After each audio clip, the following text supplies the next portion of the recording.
কেমন আছেন সবাই? আশা করি ভালো আছেন। এই ভিডিওতে যে সবুজ মাঠটি দেখতে পাচ্ছেন, এটি আসলে কৃষকের ভুট্টা চাষ করার প্রস্তুতি চলছে।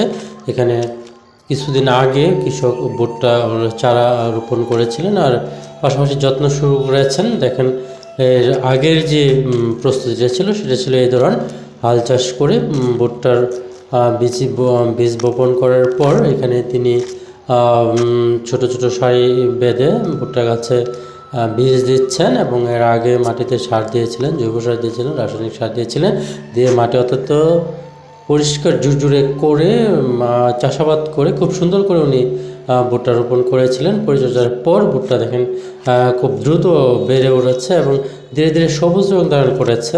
আর এই মাঠটি যখন সবুজ হবে, ভুট্টা গাছগুলি যখন একটু বড় হবে, তখন দেখতে খুবই সুন্দর দেখা যাবে। এবং ভুট্টা আসলেই খুবই একটা পুষ্টিকর এবং পশুপ্রিয় ফসল। তাই চলুন